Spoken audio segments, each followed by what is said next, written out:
प्यारे देशवासियों, नमस्ते। दीपावली के पावन पर्व के दरमियान आपने छुट्टियां बहुत अच्छे ढंग से मनाई होगी। कहीं जाने का अवसर भी मिला होगा और एक नए उमंग उत्साह के साथ व्यापार रोजगार भी प्रारंभ हो गए होंगे। दूसरी ओर क्रिसमस की तैयारियां भी शुरू हो गई होगी।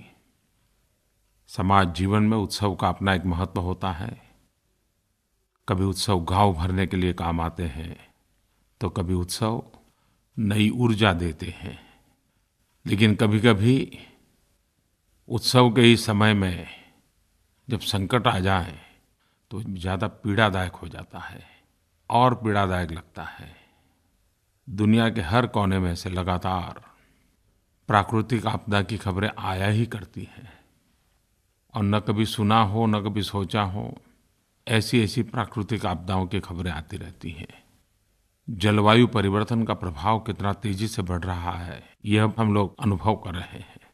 हमारे ही देश में पिछले दिनों जिस प्रकार से अति वर्षा, और वो भी बेमौसमी वर्षा और लंबे अरसे तक वर्षा, खास करके तमिलनाडु में जो नुकसान हुआ है और राज्यों को भी इसका असर हुआ है, कई लोगों की जानें गई। मैं इस संकट की घड़ी में उन सभी परिवारों के प्रति अपनी शोक संवेदना प्रकट करता हूँ। राज्य सरकारें राहत और बचाव कार्यों में पूरी शक्ति से जुट जाती हैं। केंद्र सरकार भी हमेशा कंधे से कंधा मिला करके काम करती है। अभी भारत सरकार की एक टीम तमिलनाडु गई हुई है, लेकिन मुझे विश्वास है तमिलनाडु की शक्ति पर इस संकट के बावजूद भी वो फिर एक बार बहुत तेज गति से आगे बढ़ने लग जाएगा और देश को आगे बढ़ाने में जो उसकी भूमिका है वो निभाता रहेगा। लेकिन जब ये चारों तरफ संकटों की बातें देखते हैं तो हमें इसमें काफ़ी बदलाव लाने की आवश्यकता हो गई है। आज से 15 साल पहले प्राकृतिक आपदा ये कृषि विभाग का हिस्सा हुआ करता था, क्योंकि तब ज़्यादा से ज़्यादा प्राकृतिक आपदा यानी अकाल यहीं तक सीमित था। आज तो इसका रूप ही बदल गया है। हर लेवल पे हमें अपनी कैपेसिटी बिल्डिंग के लिए काम करना बहुत अनिवार्य हो गया है। सरकारों ने, सिविल सोसाइटी ने, नागरिकों ने, हर छोटी मोटी संस्थाओं ने बहुत वैज्ञानिक तरीके से कैपेसिटी बिल्डिंग के लिए काम करना ही पड़ेगा। नेपाल के भूकंप के बाद मैंने पाकिस्तान के प्रधानमंत्री श्रीमान नवाज शरीफ से बात की थी और मैंने उनसे एक सुझाव दिया था कि हम सार्क देशों ने मिलकर के डिजास्टर प्रिपेयर्डनेस के लिए एक जॉइंट एक्सरसाइज करना चाहिए। मुझे खुशी है कि सार्क देशों की एक टेबल टॉप एक्सरसाइज और बेस्ट प्रैक्टिसेस का सेमिनार वर्कशॉप दिल्ली में संपन्न हुआ। एक अच्छी शुरुआत हुई है। मुझे आज पंजाब के जालंधर से लखविंदर सिंह का फ़ोन मिला है। मैं लखविंदर सिंह पंजाब जिला जालंधर से बोल रहा हूं। हम यहाँ पे जैविक खेती करते हैं और काफी लोगों को खेती के बारे में गाइड भी करते हैं।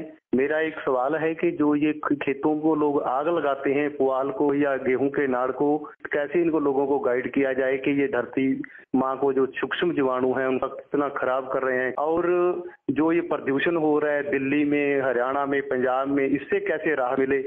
लखविंदर सिंह जी, मुझे बहुत खुशी हुई आपका संदेश सुन करके। एक तो आनंद इस बात का हुआ कि आप जैविक खेती करने वाले किसान हैं और स्वयं जैविक खेती करते हैं। इतना ही नहीं, आप किसानों की समस्या को भली भांति समझते हैं और आपकी चिंता सही है। लेकिन ये सिर्फ पंजाब हरियाणा में ही होता ऐसा नहीं है, पूरे हिंदुस्तान में ये हम लोगों की आदत है और परंपरागत रूप से हम इसी प्रकार से अपने फसल के अवशेषों को जलाने के रास्ते पर चल पड़ते हैं। एक तो पहले नुकसान का अंदाज नहीं था, सब करते हैं इसलिए हम करते हैं, वही आदत थी। दूसरा, उपाय क्या होते हैं उसका भी कोई प्रशिक्षण नहीं हुआ और उसके कारण ये चलता ही गया, बढ़ता ही गया और आज जो जलवायु परिवर्तन का संकट है उसमें वो जुड़ता गया। और जब इस संकट का प्रभाव शहरों की ओर आने लगा तो जरा आवाज़ भी सुनाई देने लगी। लेकिन आपने जो दर्द व्यक्त किया है वो सही है। सबसे पहला तो उपाय है हमें हमारे किसान भाइयों बहनों को प्रशिक्षित करना पड़ेगा, उनको सत्य समझाना पड़ेगा। ये फसल के अवशेष जलाने से हो सकता है समय बचता होगा, मेहनत बचती होगी, अगली फसल के लिए खेत तैयार हो जाता होगा, लेकिन ये सच्चाई नहीं है। फसल के अवशेष भी बहुत कीमती होते हैं। वे अपने आप में वो एक जैविक खाद्य होता है, हम उसको बर्बाद करते हैं। इतना ही नहीं, अगर उसको छोटे छोटे टुकड़े कर दिए जाएं तो वो पशुओं के लिए तो ड्राई फ्रूट बन जाता है। दूसरा, ये जलाने के कारण जमीन के जो ऊपर की परत होती है वो जल जाती है। मेरे किसान भाई बहन, पल भर के लिए सोचिए कि हमारी हड्डियां मजबूत हो, हमारा हृदय मजबूत हो, किडनी अच्छी हो, सब कुछ हो, लेकिन अगर शरीर के ऊपर की चमड़ी जल जाए तो क्या होगा? हम जिंदा बच पाएंगे क्या? हृदय साबुत होगा तो भी जिंदा नहीं बच पाएंगे। जैसे शरीर की हमारी चमड़ी जल जाए तो जीना मुश्किल हो जाता है, वैसे ही ये फसल के अवशेष ठूंठ जलाने से सिर्फ ठूंठ नहीं जलते, ये पृथ्वी माता की चमड़ी जल जाती है, हमारी जमीन के ऊपर की परत जल जाती है, जो हमारे उर्वरा भूमि को मृत्यु की ओर धकेल देती है। और इसलिए उसके सकारात्मक प्रयास करने चाहिए। इस ठूंठ को फिर से एक बार जमीन में दबोच दिया तो भी वो खाद बन जाता है, या अगर किसी गड्ढे में ढेर करके केंचुए डाल करके थोड़ा पानी डाल दिया तो उत्तम प्रकार का जैविक खाद बन करके आ जाता है। पशु के खाने के काम तो आता ही आता है। और हमारी जमीन बचती है, इतना ही नहीं, उस जमीन में तैयार हुआ खाद उसमें डाला जाए तो वो डबल फायदा देती है। मुझे एक बार केले की खेती करने वाले किसान भाइयों से बातचीत करने का मौका मिला और उन्होंने मुझे एक बड़ा अच्छा अनुभव बताया। पहले वो जब केले की खेती करते थे और जब केले की फसल समाप्त होती थी तो केले के जो ठूंठ रहते थे उसको साफ करने के लिए प्रति हेक्टर कभी कभी उनको 5,000, 10,000, 15,000 रुपये का खर्च करना पड़ता था। और जब तक उसको उठाने वाले लोग ट्रैक्टर वैक्टर लेके आते नहीं तब तक वो ऐसे ही खड़ा रहता था। लेकिन कुछ किसानों ने प्रयोग किया, उस ठूंठ के ही 6-6, 8-8 इंच के टुकड़े किए और उसको जमीन में गाड़ दिए। तो अनुभव ये आया कि इस केले के ठूंठ में इतना पानी होता है कि जहाँ उसको गाड़ दिया जाता है वहाँ अगर कोई पेड़ है, पौधा है, कोई फसल है तो 3 महीने तक बाहर के पानी की जरूरत नहीं पड़ती। वो ठूंठ में जो पानी है वही पानी फसल को जिंदा रखता है। और आज तो उनके ठूंठ भी बड़े कीमती हो गए हैं। उनके ठूंठ में से ही उनको आय होने लगी है। जो पहले ठूंठ की सफाई का खर्चा करना पड़ता था, आज वो ठूंठ की मांग बढ़ गई है। छोटा सा प्रयोग भी कितना बड़ा फायदा कर सकता है, ये तो हमारे किसान भाई किसी भी वैज्ञानिक से कम नहीं है। प्यारे देशवासियों, आगामी 3 दिसंबर को international day of persons disabilities पूरा विश्व याद करेगा। पिछले बार मन की बात में मैंने ऑर्गन डोनेशन पर चर्चा की थी। ऑर्गन डोनेशन के लिए मैंने नोटो के हेल्पलाइन की भी चर्चा की थी और मुझे बताया गया कि मन की उस बात के बाद फोन कॉल्स में करीब 7 गुना वृद्धि हो गई और वेबसाइट पर 2.5 गुना वृद्धि हो गई। 27 नवंबर को इंडियन ऑर्गन डोनेशन डे के रूप में मनाया गया। समाज के कई नामी व्यक्तियों ने हिस्सा लिया। फिल्म अभिनेत्री रवीना टंडन सहित बहुत नामी लोग इससे जुड़े।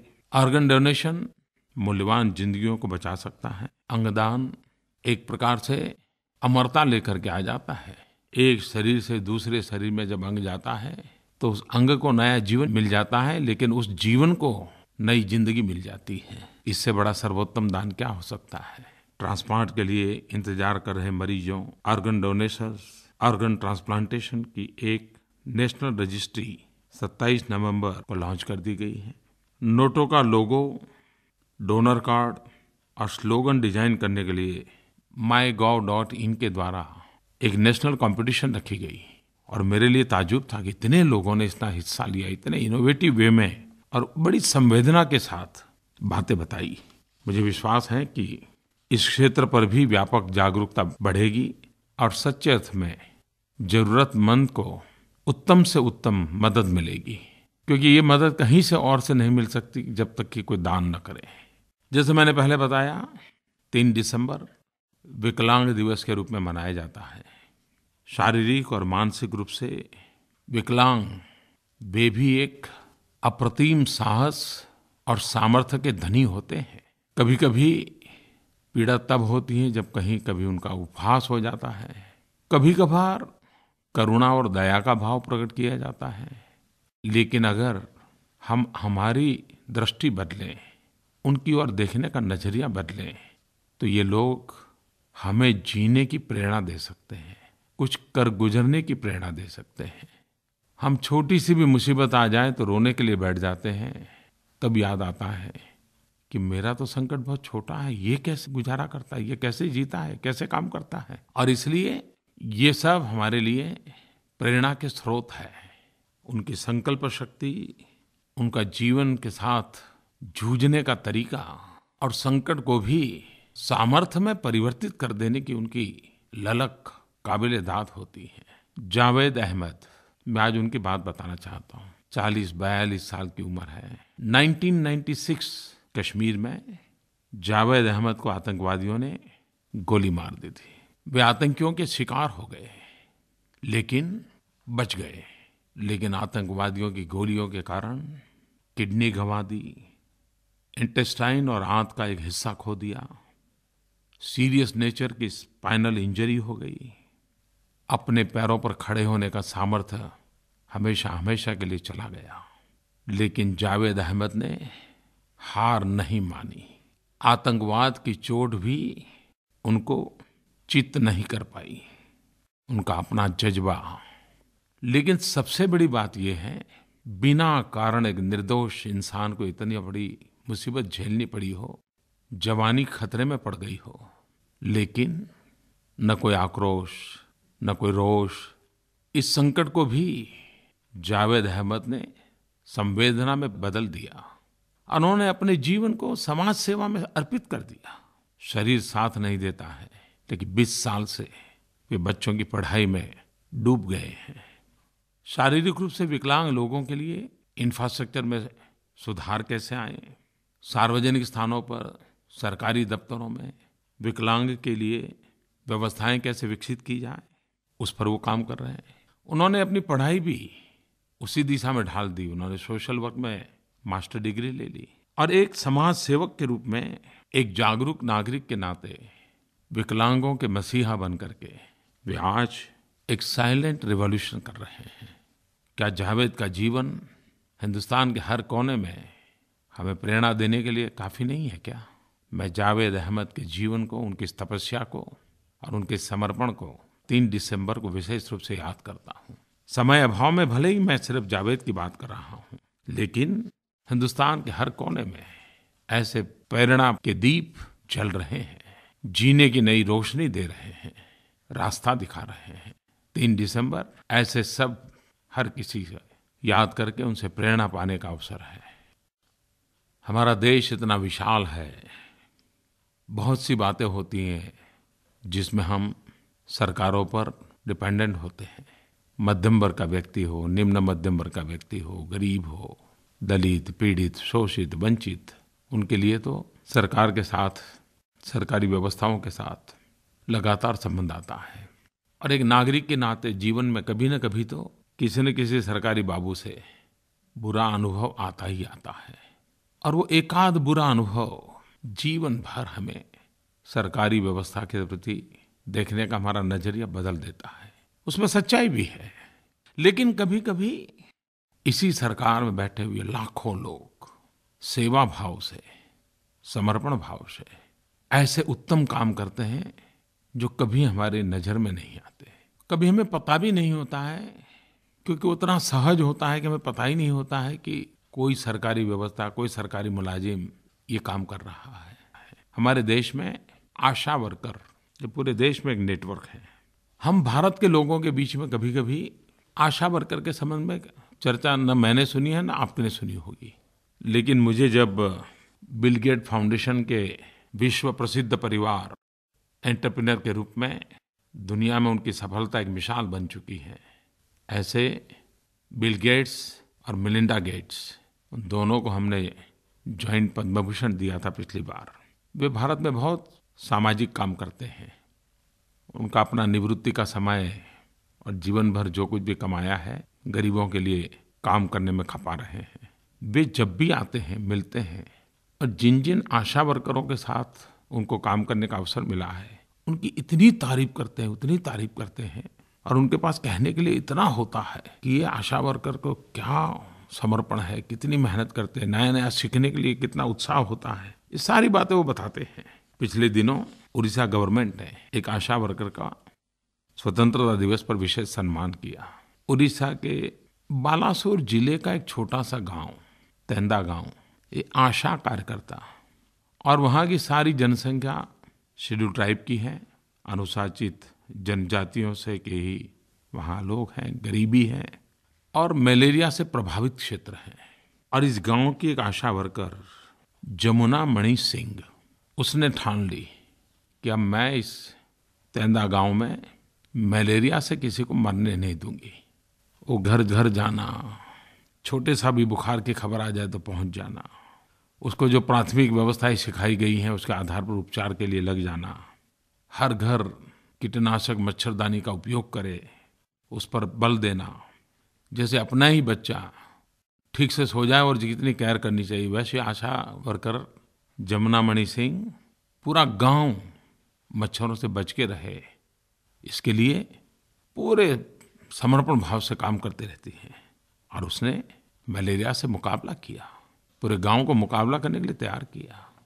ऐसे तो कितनी जमुना मणि होगी, कितने लाखों लोग होंगे जो हमारे अगल बगल में होंगे।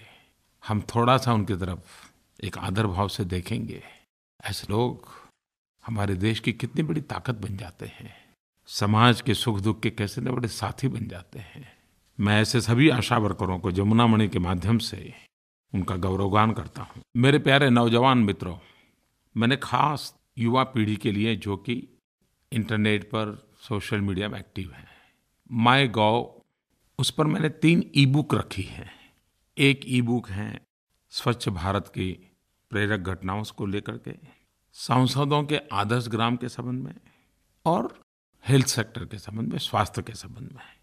मैं आपसे आग्रह करता हूँ, आप इसको देखिए, देखिए इतना ही नहीं, औरों को भी दिखाइए, इसको पढ़िए, और हो सकता है कि आपको भी ऐसी बहुत सी बातें जोड़ने का मन कर जाए तो ज़रूर आप माईगोव को भेज दीजिए। ऐसी बातें ऐसी होती हैं कि बहुत जल्द हमारे ध्यान में नहीं आती हैं, लेकिन समाज की तो वही सही ताकत होती है। सकारात्मक शक्ति ही सबसे बड़ी ऊर्जा होती है।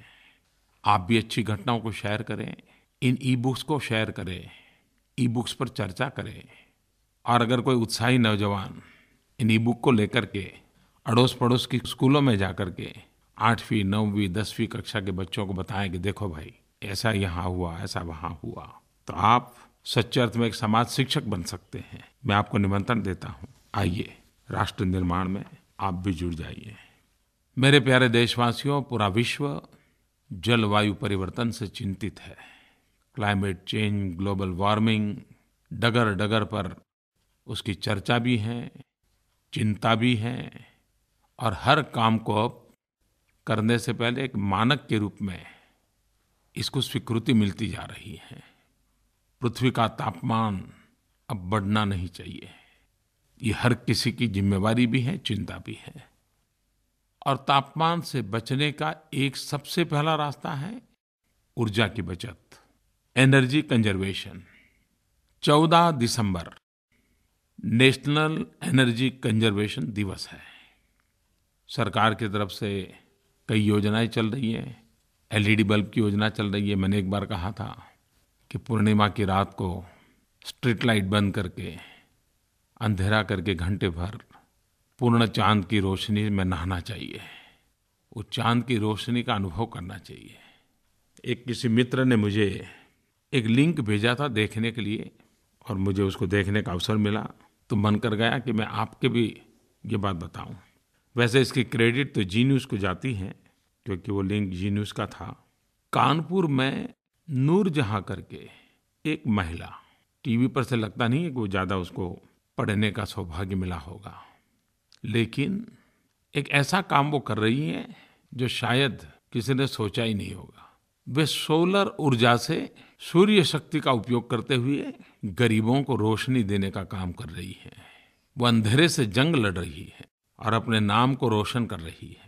उसने महिलाओं की एक समिति बनाई है और सोलर ऊर्जा से चलने वाली लालटेन, उसका एक प्लांट लगाया है और महीने के 100 रुपये के किराए से वो लालटेन देती है।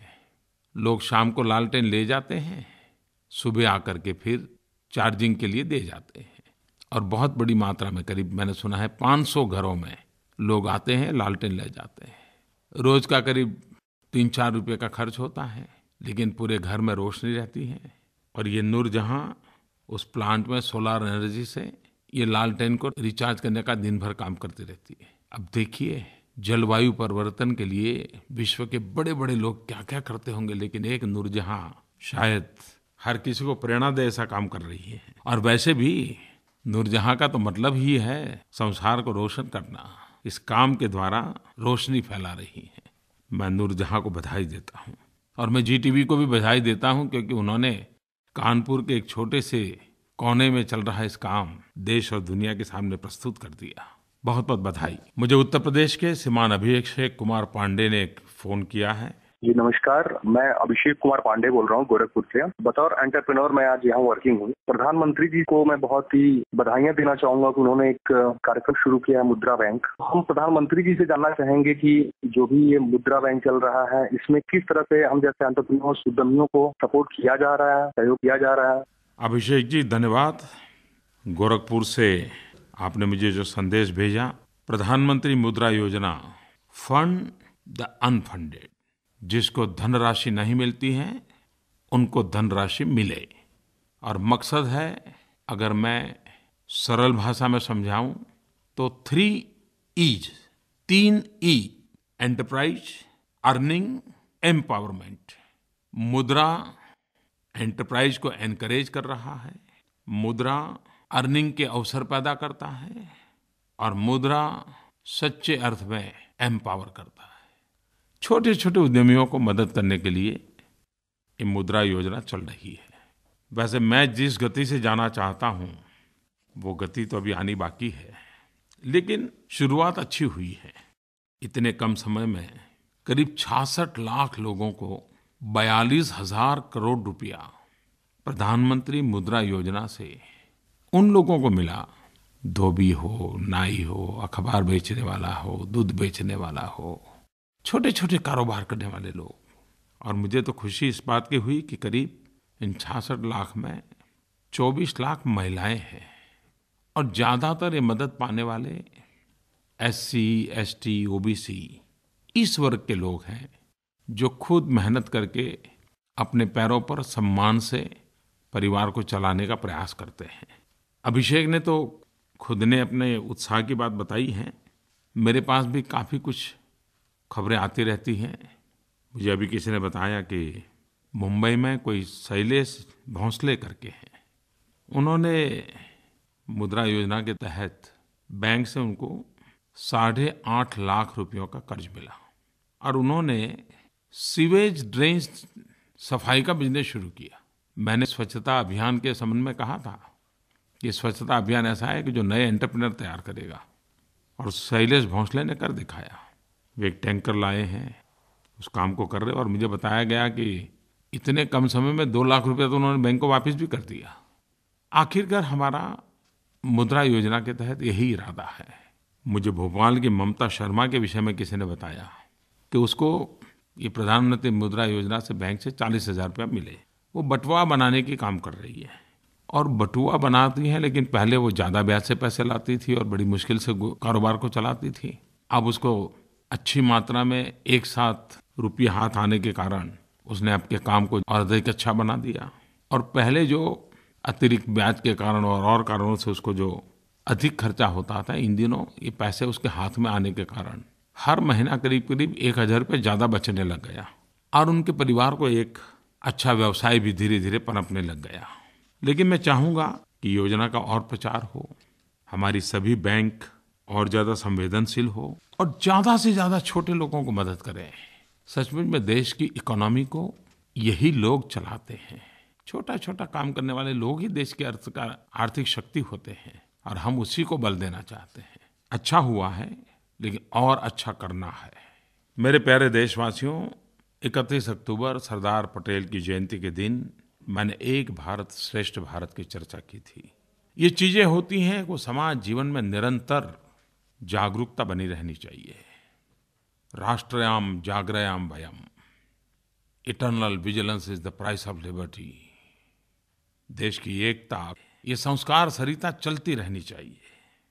एक भारत श्रेष्ठ भारत, इसको मैं एक योजना का रूप देना चाहता हूँ। माइगोव उस पर सुझाव मांगे थे। प्रोग्राम का स्ट्रक्चर कैसा हो, लोगो क्या हो, जनभागीदारी कैसे बढ़े, क्या रूप हो, सारे सुझाव के लिए मैंने कहा था।